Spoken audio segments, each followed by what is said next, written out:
Magandang araw sa mga kaibigan ko sa kalusugan. Ano-ano nga ba ang mga karaniwang simptomas ng tuberculosis na dapat nyo malaman? Sundan at tapusin ang video ito at sigurado akong kaibigan, alam mo na kung kailangan mo na magpatingin sa pinakamalapit na klinika. Ako nga pala uli, ang iyong doktor, Dr. Bernal, na may mahabang experience sa panggagamot sa tuberculosis. Mula nung ako'y nagre-residency training pa lamang, hanggang ngayon ako ay may mga sarili ng klinika.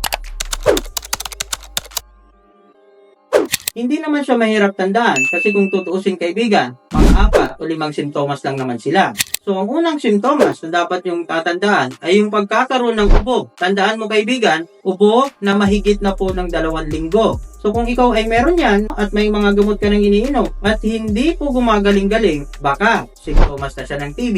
Pangalawa ay yung pagkakaroon ng lagnat na hindi mo mawari kung saan ang gagaling, lalo na kung tuwing pahapon o tuwing gabi. At umiinom ka naman ng mga pangkaraniwang gamot sa lagnat pero nandun pa rin siya at hindi ka tuloy mapakali tuwing gabi kasi ang init ng pakiramdam mo kaibigan. Tingnan natin, baka tuberculosis na yan. Pangatlo, yung pagkakaroon na tinatawag natin na sobrang pagpapawis sa gabi. Kahit po kung naka-aircon kayo, kahit malamig naman yung paligid at nagpapawis pa rin kayo, ang tawag natin sa English ay night sweats. Baka tuberculosis na yan kaibigan. Pang-4 ay ito yung pagkakaroon natin ng pamamayat na hindi mo naman mawari kung saan ang gagaling. Hindi ka naman nagda-diet o nagdieta at hindi ka naman nagpipigil sa pagkain. Pero bakit napapansin mo na mamayat ka? Tingnan mo kaibigan, baka simptomas na siya ng tuberculosis. Isa pa, yung pagkakaroon ng masakit na kalamnan, kasukasuan. Minsan yung likod, tinatawag naming back pain. Baka simptomas na siya ng tuberculosis. Doon naman sa mga bata, napapansin natin yung mga anak natin, tandaan, bukod sa ubo na medyo matagal na, 2 linggo ulit, sila din po ay mayroong tinatawag natin na mga wheezing sounds. Para silang hinihika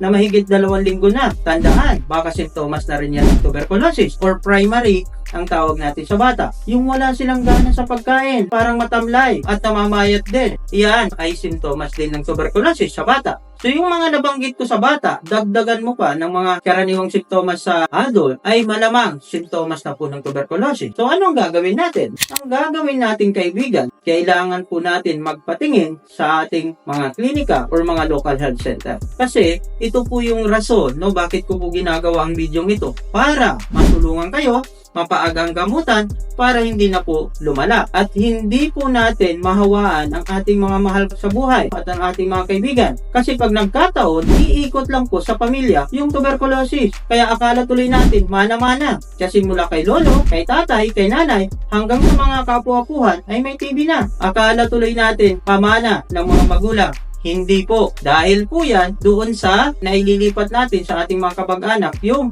bacteria na tawag ay tuberculosis. Kailangan o importante malaman mo yung mga simptomas na to para makapaggamot po tayo. Diba kaibigan? So ano pang inaantay natin? Punta na kayo sa pinakamalapit na local health center sa inyong lugar. At doon naman sa medyo may budget ng konti, pumunta na kayo sa aming mga klinika. Gaya ng sabi ko dati, meron tayo sa Dalandanan sa Valenzuela at meron din sa Malanday sa nasabing lungsod. At doon naman sa gustong bumili ng mga paunang gamot, gamot sa lagnat o gamot sa ubo, pwede po tangkilikin ninyo ang aming mga pharmacy. Hanapin lang po yung pinakamalapit na pharmacy ni Doc sa inyong lugar. At doon naman kaibigan, may karagdagang natutunan sa video ito, pwede nyo pong i-share, i-like, o di kaya mag-subscribe po kayo kung yan po ay hindi kalabisan mga kaibigan para po ma-notify kayo sa susunod pa nating mga videos. Hanggang sa muli kaibigan, ako nga po ulit ang iyong doktor, Dr. Bernal, na nag-iiwan ng katagang, ang kalusugan ay walang silbi pag tayo ay sala sa kaalaman.